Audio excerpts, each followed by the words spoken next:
Assalamualaikum warahmatullahi wabarakatuh. Di sini kami dari kelompok 4 yang beranggotakan Ayu Fitri Agustin, Lili Husnia, dan juga Alfian Putra Satria.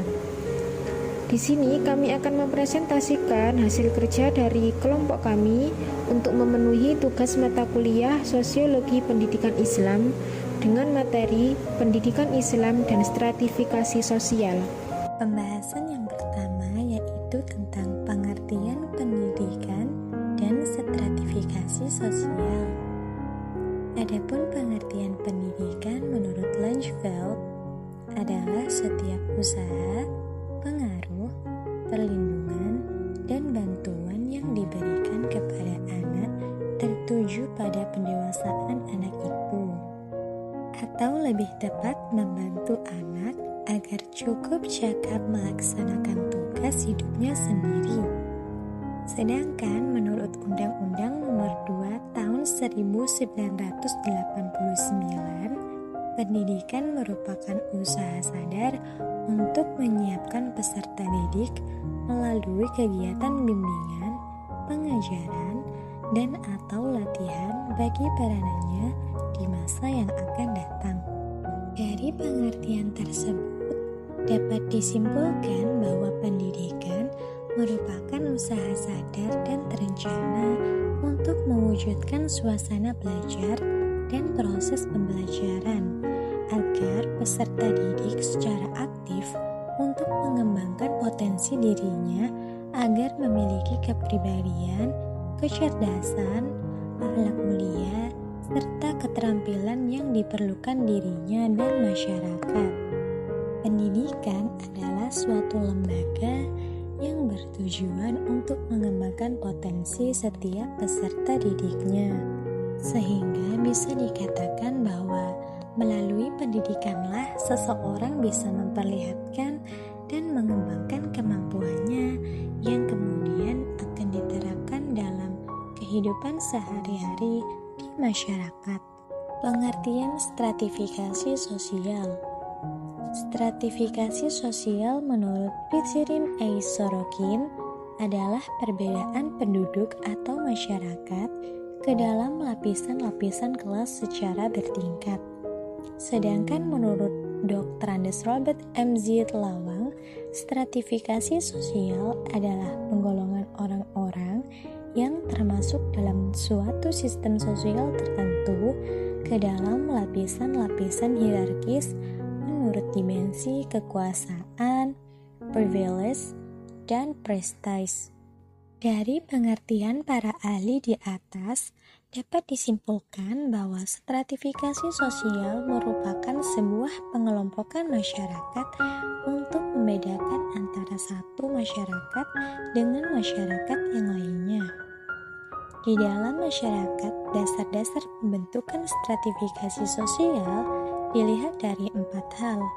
Pertama, dilihat dari ukuran kekayaan. Kekayaan dapat dijadikan ukuran penempatan anggota masyarakat ke dalam lapisan-lapisan sosial yang ada. Barang siapa yang memiliki kekayaan paling banyak, ia akan termasuk dalam lapisan yang teratas dalam sistem pelapisan sosial. Demikian pula sebaliknya, yang tidak mempunyai kekayaan akan digolongkan ke dalam lapisan yang rendah. Kedua, dilihat dari ukuran kekuasaan dan wewenang. Dalam hal ini, jika seseorang mempunyai kekuasaan paling besar, maka ia akan menempati lapisan teratas dalam sistem pelapisan sosial dalam masyarakat yang bersangkutan. Ketiga, dilihat dari ukuran kehormatan. Orang-orang yang disegani atau dihormati akan menempati lapisan atas dari sistem pelapisan sosial masyarakatnya. Dan keempat, dilihat dari ukuran ilmu pengetahuan. Seseorang yang paling menguasai ilmu pengetahuan akan menempati lapisan tinggi dalam sistem pelapisan sosial masyarakat yang bersangkutan. Penguasaan ilmu pengetahuan ini biasanya terdapat dalam gelar-gelar akademik atau gelar kesarjanaan atau profesi yang disandang oleh seseorang, misalnya dokter, insinyur, doktor Andes, doktor, ataupun gelar profesional seperti profesor. Penyebab terjadinya stratifikasi. Setiap masyarakat mempunyai sesuatu yang dihargai berupa kepandaian, kekayaan, kekuasaan, profesi, keaslian, keanggotaan masyarakat, dan sebagainya. Selama manusia membeda-bedakan penghargaan terhadap sesuatu yang dimiliki tersebut, pasti akan menimbulkan lapisan-lapisan dalam masyarakat. Semakin banyak kepemilikan, kecakapan masyarakat terhadap sesuatu yang dihargai, semakin tinggi juga kedudukan dan lapisannya. Secara teoritis, semua manusia dapat dianggap sederajat, akan tetapi semua sesuai dengan kenyataan hidup berkelompok-kelompok sosial. Hal tidak demikian, pembedaan atas lapisan merupakan gejala universal yang merupakan bagian sistem sosial setiap masyarakat. Sistem lapisan mungkin berpokok pada sistem pertentangan dalam masyarakat. Sistem demikian hanya mempunyai arti yang khusus bagi masyarakat tertentu yang menjadi objek penelitian. Sistem lapisan dapat dianalisis dalam ruang lingkup unsur-unsur antara lain distribusi hak istimewa yang dapat dianalisis, yang objektif seperti misalnya penghasilan, kekayaan, keselamatan, wewenang, dan sebagainya. Kriteria sistem pertentangan yaitu apakah dapat berdasarkan kualitas pribadi, keanggotaan kelompok, kerabat tertentu, milik wewenang atau kekuasaan. Ketiga, lambang-lambang kedudukan seperti tingkah laku hidup, cara berpakaian, perumahan anggota pada suatu organisasi mudah atau sukunya bertukar kedudukan. Stratifikasi dapat terjadi dengan sendirinya sebagai bagian dari proses pertumbuhan masyarakat, juga dapat dibentuk untuk mencapai tujuan bersama. Faktor yang menyebabkan stratifikasi sosial dapat tumbuh dengan sendirinya dan kepandaian usia, sistem keberatan, dan harta dalam batas tertentu. Berikut adalah faktor penyebab stratifikasi sosial. 1. Kekayaan. Kekayaan menjadi dasar stratifikasi sosial karena dapat membedakan mereka dan kaya dan miskin. Orang yang kaya raya akan menjadi lapisan terbatas dan stratifikasi sosial akan menempati lapisan terbatas dan stratifikasi sosial. Sementara yang miskin berada di lapisan bawah dalam stratifikasi sosial berdasarkan ekonomi dari kalangan ekonomi menengah. Kekayaan yang menjadi tolok ukur stratifikasi sosial ini beragam, mulai daripada uang, harta berharga, dan aset produksi. Kekayaan juga dapat dilihat dari gaya berpakaian, kebiasaan berbelanja, luas rumah, kendaraan pribadi, dan lainnya. 2. Kekuasaan. Selain kekayaan, kekuasaan juga jadi faktor penyebab stratifikasi sosial. Kekayaan ini dapat merujuk pada keturunan yang dimiliki maupun jabatan yang diemban. Dengan kekuasaan, seseorang dapat mengendalikan orang dan lingkungannya. Mereka yang berkuasa akan menempati lapisan atas di masyarakat, misalnya presiden, raja, sultan, dan lainnya. 3. Keturunan. Keturunan juga bisa menempatkan individu ke lapisan kelas tertentu, misalnya karena merupakan keturunan bangsawan, meski masih bayi dapat mendapatkan hormat dari masyarakat sekitarnya. 4. Kehormatan. Kehormatan menjadi faktor yang menyebabkan stratifikasi sosial karena tidak sesuai semua orang mempunyai gelar kehormatan, misalnya kiai, ustadz, tokoh senior, dan lainnya. Pembahasan yang ketiga yakni hubungan pendidikan agama Islam dan juga stratifikasi sosial. Tingkatan sosial yang berlaku karena melihat pada beberapa faktor tertentu itu hanya bisa dipandang dari sisi sosiologi. Di sisi lain, Islam tidak memandang manusia berdasarkan harta benda ataupun segala sesuatu yang bersifat duniawi. Karena Islam mengajarkan bahwa Allah tidak memandang kepada fisik, rupa maupun harta benda. Allah hanya memandang hati dan juga amal seseorang. Sebagaimana hadis yang diriwayatkan oleh Abu Hurairah radhiyallahu an, Rasulullah shallallahu alaihi wasallam telah bersabda, sesungguhnya Allah tidak melihat kepada bentuk rupamu, tidak pula kepada hartamu, akan tetapi Dia melihat kepada hati dan juga amalanmu. Islam lebih bersifat terbuka dalam hal stratifikasi sosial.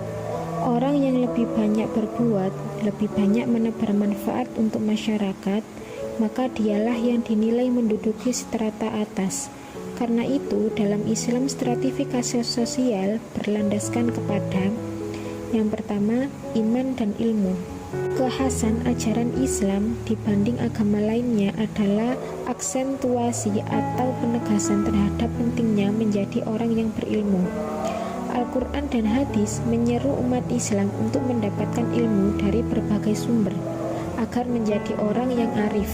Selain itu, Allah juga meninggikan derajat orang yang beriman dan orang yang berilmu pengetahuan. Oleh karena itu, di dalam pendidikan agama Islam, penghormatan pada seorang yang lebih tinggi ilmunya dinilai lebih beriman dan dari orang kebanyakan. Yang kedua yaitu intelektual atau ulul albab. Makna dari ulul albab menurut Kamus Al-Munawwir terbentuk dari dua kata, yaitu ulu artinya empunya dan albab yang artinya isi, intisari atau bagian terpenting. Yusuf Qardawi menyatakan kata ulul albab dalam konteks Al-Quran, manusia terdiri dari dua bagian, yaitu kulit dan isi. Kulit yang dimaksud adalah fisik, sedangkan isi adalah akal. Kaum intelektual adalah pribadi-pribadi yang jiwanya terpanggil untuk berkiprah di masyarakat, memperbaiki setiap kerusakan yang ia lihat dan saksikan. Mereka bisa memahami keadaan lalu menyusun siasat untuk memecahkan permasalahan yang terjadi. Inilah satu hal terpenting yang membuat mereka berada pada lapisan atas dalam stratifikasi sosial. Yang selanjutnya, yang ketiga yaitu amal perbuatan. Dalam Al-Quran surat At-Taubah ayat 105, Allah telah memerintahkan kaum muslimin untuk membersihkan dosa-dosa melalui memperbanyak sedekah, mengeluarkan zakat, dan memperbuat amalan soleh sebanyak-banyaknya. Melalui amalan-amalan tersebut, orang yang beriman lainnya akan melihat dan menilai amal-amal tersebut. Kelak di akhirat, mereka akan mendapatkan ganjaran atau pahala. Dapat diungkapkan dengan kata lain bahwa orang yang banyak berbuat untuk masyarakat akan diberi penilaian oleh Allah Subhanahu wa Ta'ala. Kebaikan amal perbuatan itu spontan membuat seseorang tinggi di mata manusia, teristimewa di mata Allah. Peran seseorang sangat berkaitan dengan karakter atau akhlak yang ia miliki. Perbuatan yang berakhlak ditandai dengan kebiasaan sehari-hari. Jika belum terbiasa, maka itu belum dapat dikatakan sebagai akhlak, melainkan proses menuju akhlak. Perbuatan baik yang dilakukan terus-menerus akan memunculkan akhlak terpuji dengan mudah. Yang keempat yaitu kekuasaan. Berbagai indikasi stratifikasi sosial digambarkan dalam ayat-ayat suci Al-Quran walau tidak secara gamblang. Nabi Muhammad SAW yang saat itu bertindak sebagai pemimpin sekaligus penguasa di zamannya menggerakkan umat secara fisik dan politik dengan berbagai kalangan. Tidak ada sama sekali pemahaman yang beliau ajarkan bahwa seorang harus menjadi pemegang tampuk kekuasaan. Beliau hanya menekankan bahwa Allah dan Rasul-Nya adalah hakim, pemegang kekuasaan dan kekuatan yang sebenarnya. Dalam pendidikan Islam diajarkan kekuasaan yang ada dalam diri manusia merupakan pinjaman atau amanah dari Allah. Dia memuliakan orang yang Dia kehendaki, Dia menghinakan orang yang Dia kehendaki. Dapat dipahami bahwa seberapapun kekuasaan yang dimiliki manusia sifatnya relatif singkat. Karena itu tepatlah ahli sosiologi mengatakan kekuasaan itu adalah kesempatan dengan diberikannya kekuasaan. Seharusnya orang yang merasa dirinya muslim sejati akan menggunakan kesempatan tersebut dengan cara menerapkan konsep kekuasaan yang sesuai dengan Al-Quran dan As-Sunnah.